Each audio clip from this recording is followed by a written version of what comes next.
नमस्कार, आप देख रहे हैं विकासशील हरियाणा और मैं हूं आपके साथ अर्चना कौशल। विकासशील हरियाणा में आज बात मनोहर राज में जल संरक्षण को लेकर शुरू की गई मेरा पानी मेरी विरासत योजना की करेंगे।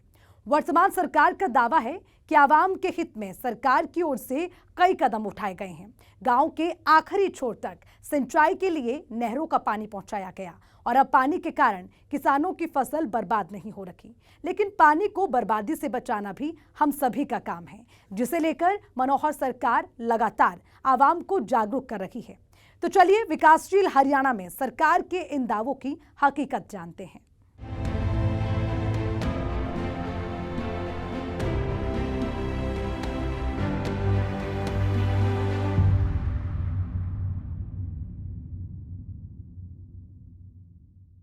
करीब 8 साल पहले प्रदेश की सत्ता पर मनोहर सरकार पूर्ण बहुमत के साथ काबिज हुई और सरकार ने हर उस मंच से दावा किया कि प्रदेश में अब किसी की अनदेखी नहीं होगी। खासकर किसानों के अच्छे दिन लाना सरकार की पहली प्राथमिकता में शामिल है। सिंचाई के लिए पानी बंटवारे में कोई भेदभाव नहीं किया जाएगा और अब सरकार का यह भी दावा है कि किसानों को खेती के लिए उचित मात्रा में पानी दिया जा रहा है। प्रदेश में पानी की समस्या किसी से छिपी नहीं थी, जिसे दूर करने का हर वो सरकार दावा करती आ रही थी जो सत्ता के सिंहासन पर काबिज होना चाहती थी। बावजूद इसके कम पानी की वजह से किसान बदहाली के कगार पर थे। साल 2014 के विधानसभा चुनाव में भी पानी बड़ा मुद्दा बना, जिसे बीजेपी ने जमकर भुनाया और किसानों को ये भरोसा दिलाया कि पिछली सरकार की नीतियों की वजह से खेतों तक सिंचाई के लिए पानी नहीं पहुंच रहा है। चुनावी रिजल्ट के बाद प्रदेश की कमान साफ और बेदाग छवि के नेता मनोहर लाल को मिली और चुनौती किसानों से किए गए इन वादों को पूरा करना था। मुख्यमंत्री मनोहर लाल का दावा है कि उनकी सफल नीतियों की वजह से आज गांव के आखिरी छोर तक पानी पहुंच रहा है। इन 8 सालों में अपने इस प्रदेश में किस प्रकार के काम होने चाहिए, उसकी एक दिशा और एक दशा ये तय की है और उसमें खासकर जो हमारे विशेष कठिनाइयां भविष्य की हैं, उनकी भी चिंता की है। एक बड़ी कठिनाई वो है यहां पानी की। हरियाणा पानी का डेफिसिट स्टेट है, पानी की कमी वाला प्रदेश है। सारे देश का हिसाब लगाए तो उतनी कमी शायद नहीं है, फिर भी इस पानी की अगर संभाल नहीं की तो हरियाणा का संकट तो अभी है, बाकी प्रदेशों में भी आने वाले 15-20 साल में संकट खड़ा हो सकता है।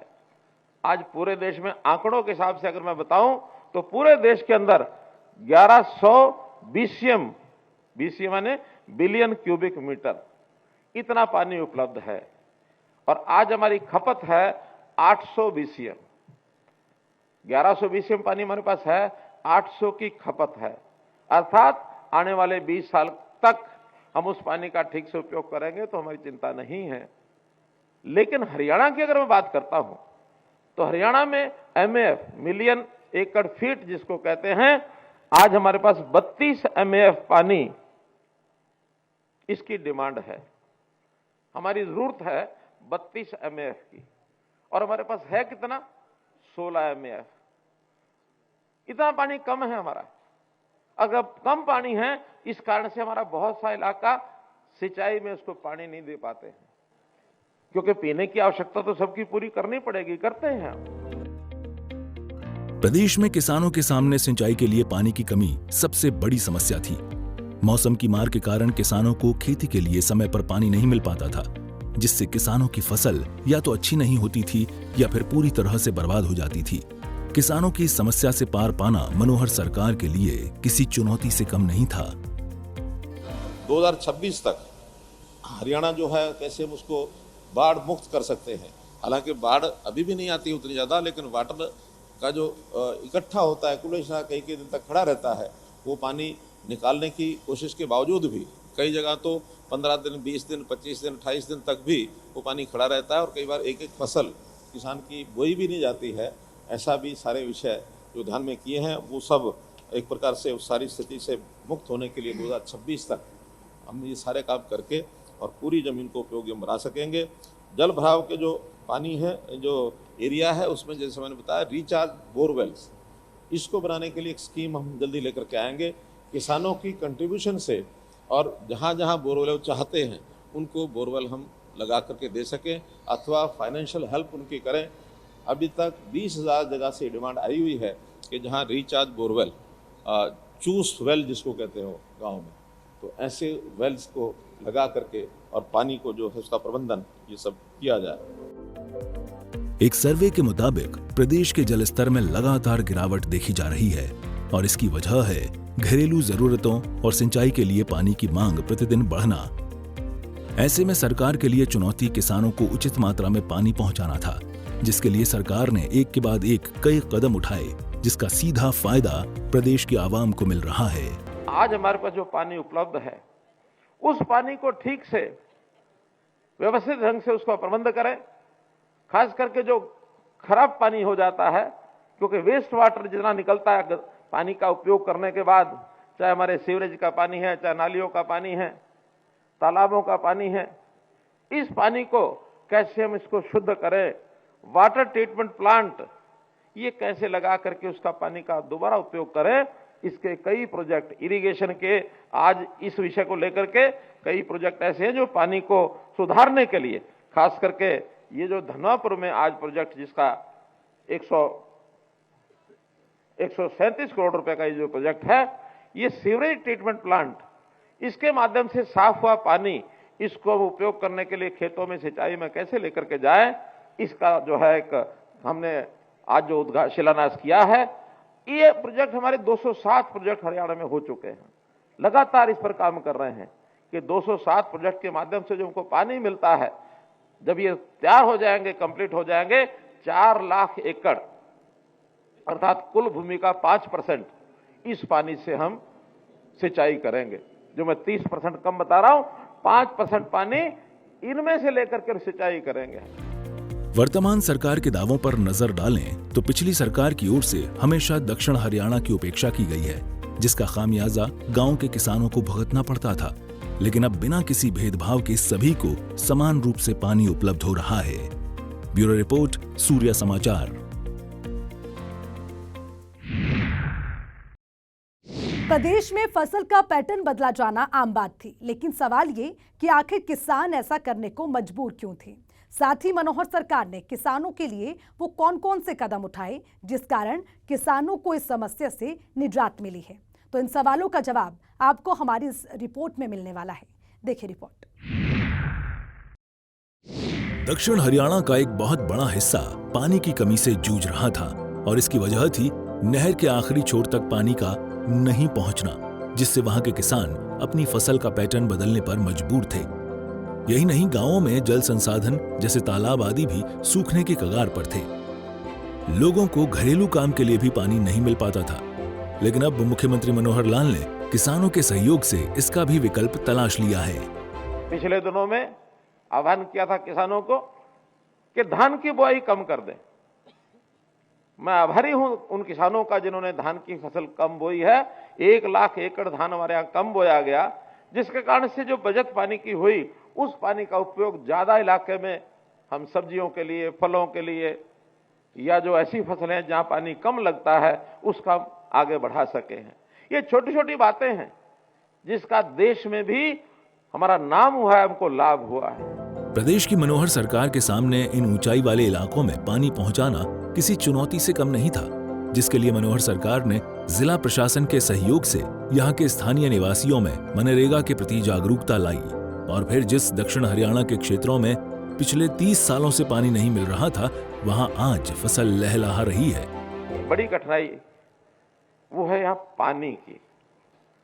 हरियाणा पानी का डेफिसिट स्टेट है, पानी की कमी वाला प्रदेश है। सारे देश का हिसाब लगाए तो उतनी कमी शायद नहीं है।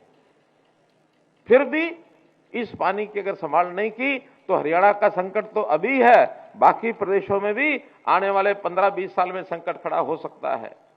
आज पूरे देश में आंकड़ों के हिसाब से अगर मैं बताऊं तो पूरे देश के अंदर 1100 BCM माने बिलियन क्यूबिक मीटर इतना पानी उपलब्ध है और आज हमारी खपत है 800 BCM।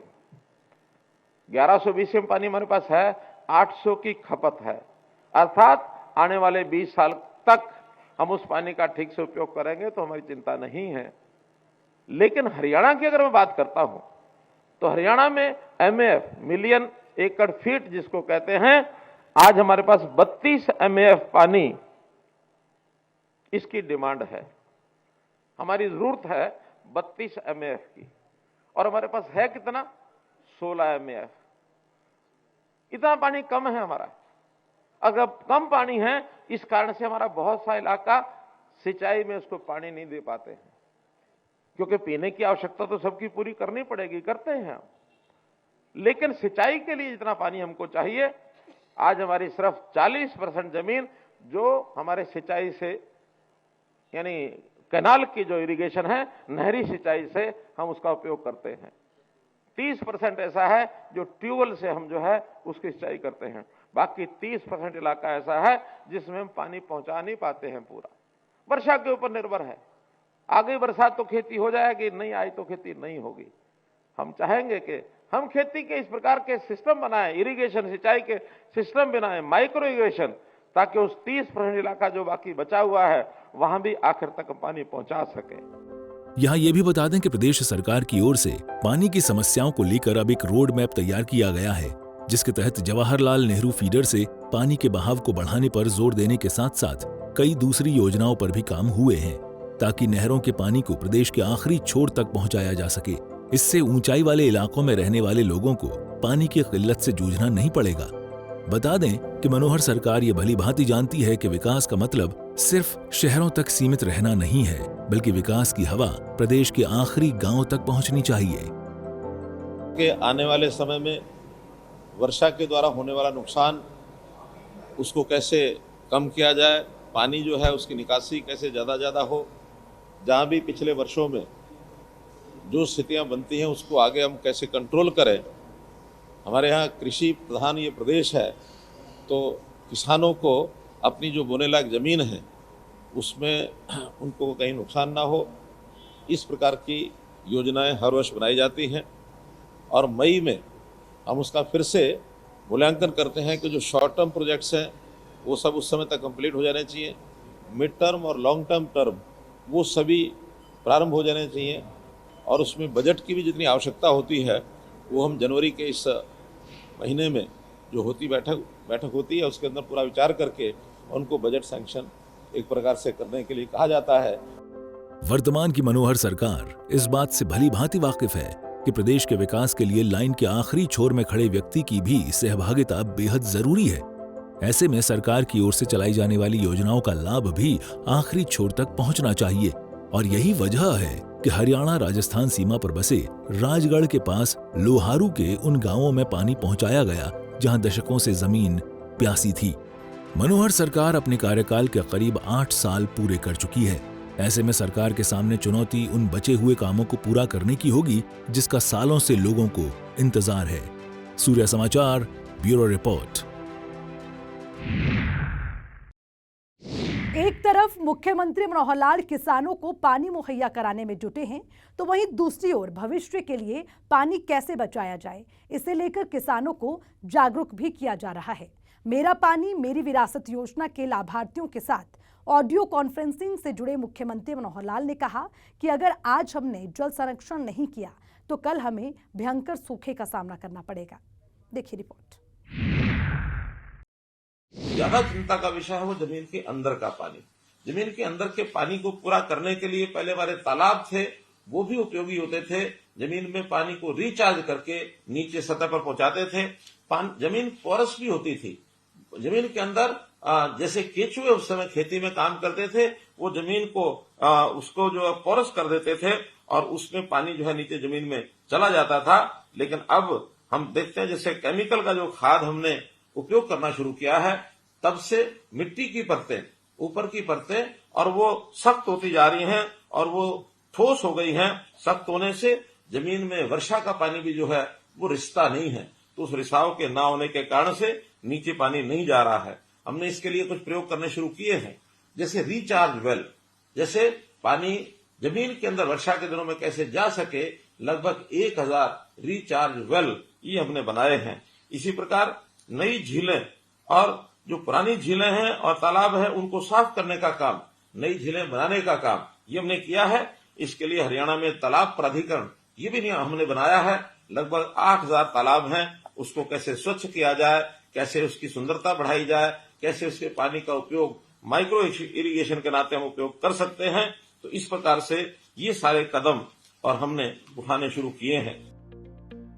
मुख्यमंत्री मनोहर लाल ने बताया कि फसल विविधीकरण करने वाले किसानों को 7,000 रुपए प्रति एकड़ के हिसाब से वित्तीय सहायता दी जा रही है। किसानों को ये प्रोत्साहन राशि 2 किश्तों में सीधे बैंक खातों में दी गई। खरीफ 2022 में 72,000 एकड़ क्षेत्र में धान की सीधी बुआई हुई है। मुख्यमंत्री मनोहर लाल ने बताया कि धान की खेती के लिए सीधे बिजाई करने से 20 से 25% तक पानी की बचत होती है। इसीलिए सरकार ने धान की सीधी बिजाई को लेकर 4,000 रुपए प्रति एकड़ की दर से वित्तीय सहायता देने का प्रावधान किया है। उन्होंने उन किसानों का धन्यवाद किया जिन्होंने खरीफ 2022 में 72,000 एकड़ क्षेत्र में धान की सीधी बुआई की, जिससे 31,500 करोड़ लीटर पानी की बचत हुई। इन किसानों को 29 करोड़ 16 लाख रुपए की राशि प्रदान की गई। अपने संबोधन में मुख्यमंत्री मनोहर लाल ने कहा, जिन खंडों में भूजल स्तर नीचे चला गया है वहां धान की जगह अन्य दूसरी फसल उगाने वाले किसान यदि बूंद बूंद सिंचाई प्रणाली को अपनाते हैं तो उन्हें सूक्ष्म सिंचाई पद्धतियों की स्थापना के लिए 85% सब्सिडी दी जाती है। मुख्यमंत्री मनोहर लाल ने कहा है कि पानी के हवा में वाष्पीकरण और भूमि में रिसाव को रोकने के लिए भूमिगत पाइपलाइन स्कीम के तहत नालों के स्थान पर पाइपलाइन बिछाई जाती हैं। इस योजना में किसानों को 10,000 रुपए प्रति एकड़ और अधिकतम 60,000 रुपए प्रति किसान अनुदान राशि दी जा रही है। इस योजना के तहत अब 1957 किसानों को 8 करोड़ 34 लाख रुपए की राशि अनुदान के रूप में दी गई है। सरकार ने अगले 3 वर्षों में सूक्ष्म सिंचाई प्रणाली से गन्ने की खेती के तहत 2 लाख एकड़ क्षेत्र को कवर करने का लक्ष्य रखा है। मित्रों, पानी जो है वो बचाना बहुत जरूरी है। जैसे बताया कि पानी के बिना जमीन सूनी हो जाएगी। हम हमेशा अपनी जमीन को बचाने का काम करते हैं, इकट्ठा करने का काम करते हैं, सपने लेते हैं कि हमारे बाद हमारे बच्चों के वो जमीन काम आएगी, वो जमीन हमारी जायदाद है और उस जमीन को हम अपनी विरासत मानते हैं। लेकिन भूलिए मत कि जमीन के साथ पानी ये भी हमारी विरासत है। अगर पानी के बिना जमीन हमने दी तो उसका कोई उपयोग नहीं हो पाएगा। इसलिए हमने इस कार्यक्रम को शुरू किया जिसका नाम दिया हमने मेरा पानी मेरी विरासत। और मेरा पानी मेरी विरासत के अंतर्गत जो योजना बनाई गई वो यही बनाई गई है कि हम कैसे इस पानी का उपयोग, इसका प्रबंधन ये हम कैसे ठीक करें। और ठीक करने के लिए हमने जैसे कहा कि धान की खेती, ये धान ऐसी फसल है और गन्ना फसल की इस प्रकार की फसल है कि सबसे ज्यादा पानी धान में और गन्ने में लगता है। एक तो हमारे मित्र ऐसे हैं जो हमारे ध्यान में आए, उन्होंने अपने खाने में चावल खाना छोड़ दिया। और क्यों छोड़ा? वो कहते हैं कि 1 किलो चावल के उगाने में, उसको पैदा करने में 3000 लीटर पानी लगता है। कह लगे अगर मैं पाव भर भी यानी चावल अपने भोजन में खाऊंगा तो 750 लीटर पानी इसको मैं खराब करूंगा। तो इस प्रकार से एक संकल्प के नाते मैंने एक उदाहरण दिया है। लेकिन क्या हमारा किसान ये अपनी खेती में विविधीकरण करके अन्य फसलों का उपयोग यानी पैदावार करके क्या उसका पानी का बचाव नहीं कर सकता? निश्चित कर सकता है। जब बातचीत हुई तो हमारे किसानों ने कहा कि हमारी थोड़ी आमदन घटेगी। हमने कहा आमदन अगर घटेगी तो हम इस काम के लिए एक बहुत पवित्र कार्य है, हम स्टेट का जो बजट है वो भी इसमें लगा सकते हैं। आपको घाटा शायद पूरा तो ना भरपाई हो सके, लेकिन जो कारण है उसको यदि आप समझेंगे तो उसका कुछ थोड़ा मुआवजा हम भी देंगे। तो हमने 7,000 रुपया प्रति एकड़ ये मुआवजा शुरू किया आज से 2 साल पहले 2020 में। और मुझे बड़ी खुशी है कि आप सब लोग जो आज जुड़े हुए हैं, हजारों की संख्या में आज जो मेरे साथ किसान जुड़े हैं, जिनको मैंने हमारे क्रांति मित्र ये कहा है, जल क्रांति मित्र ये हैं, अमृत क्रांति मित्र हैं। आप सब लोगों ने उसमें सहयोग किया और मेरी जानकारी के हिसाब से 1,74,464 एकड़ पिछले 3 साल में और इतनी जमीन पर चावल छोड़ करके और दूसरी फसलों के ऊपर आपने जो काम किया है, चाहे उसमें मक्का है, कपास है, बाजरा है, खरीफ की दालें हैं, खरीफ तिलहन है, सब्जियां हैं, चारा है, पॉपुलर सफेदा ये भी हमने जोड़ दिया है। तो ऐसे लगातार हम तीनों वर्ष में जो रिजल्ट निकाल पाए 1,74,000 और 64 एकड़ भूमि पर हमने अपनी बिजाई दूसरी फसलों को बो करके एक बहुत अच्छा काम किया है। मेरा पानी मेरी विरासत योजना से भूमिगत जल रिचार्ज होगा। मुख्यमंत्री मनोहर लाल ने कहा कि प्रदेश के 14 जिलों के 36 चिन्हित खंडों में भूजल सुधार के लिए अटल भूजल योजना शुरू की गई है। उन्होंने कहा है कि मेरा पानी मेरी विरासत योजना के तहत भूमिगत जल स्तर को ऊंचा उठाने पर काम चल रहा है, जिसके लिए प्रदेश के 8 डाक जोन घोषित खंडों में 1000 रिचार्ज कुओं का निर्माण कार्य प्रगति पर है। इसी तरह प्रदेश में 86 रेन वाटर हार्वेस्टिंग ढांचे बनाए गए हैं। कृष्णावती नदी और मसानी बैराज में रिचार्जिंग के लिए पानी छोड़ा जा रहा है और ये सभी काम आने वाली पीढ़ी को एक अच्छी विरासत देने की सोच के साथ किया जा रहा है। और मैं चाहूंगा कि आपने जिन्होंने काम किया, ये एक पवित्र कार्य, पुण्य कार्य किया, अपनी अगली पीढ़ी के लिए किया। और इसमें लाभार्थी आप नहीं है, लाभार्थी तो सारा प्रदेश है। यानी हम कहेंगे कि हम लाभार्थी 7,000 रुपए के हैं, 7,000 रुपया तो केवल एक थोड़ी मात्रा में आपको नुकसान होगा उसकी पूर्ति करने के लिए दिया। लाभ तो हमारी अगली पीढ़ी को हो रहा है, पूरे प्रदेश को हो रहा है। आप तो इसमें कर्म करने वाले कर्मार्थी बने हैं। कर्म करना ही हमारे लिए बहुत श्रेष्ठ जो काम है वही है। हम कर्म करते जाएं, फल तो जिसको लेना होगा हमें मिलेगा या किसी और को मिलेगा, इसकी चिंता नहीं करनी चाहिए। लेकिन निश्चित रूप से ये एक फलदायी कार्य है, इसको हमको अपने आप को भी करना है और बाकी लोगों को भी इसके लिए कराना है।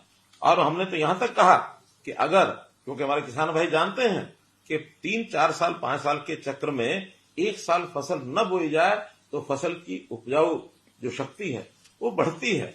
आप अगर विविधीकरण से दूसरी फसल न भी बोएं, लेकिन धान की जगह की फसल को आप खाली भी रखते हैं तो जमीन का उपजाऊपन बढ़ेगा और उसके बदले में भी हम 7,000 रुपया ये आपको देने वाले हैं।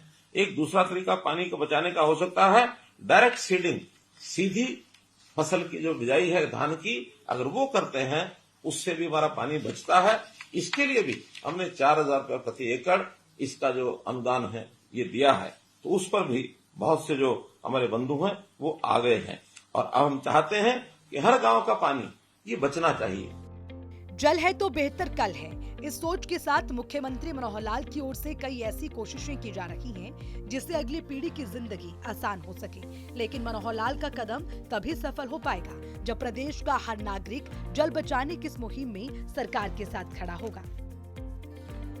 सरकार के बहुत से ऐसे कार्यक्रम शुरू किए हैं जिससे जो बरसात के दिनों का पानी है वो हम तालाबों में उसको भेज सकें और जो हमारे तालाब जो नए हम बनाएंगे, झीलें बनाएंगे, उसके अंदर रख सकें, पानी का रिचार्जिंग कर सकें। हमने मसानी डैम में ये प्रयोग किया है कि वहां पानी लगातार बरसात का जाता है और फुटों फुट पानी वहां खड़ा रहता है।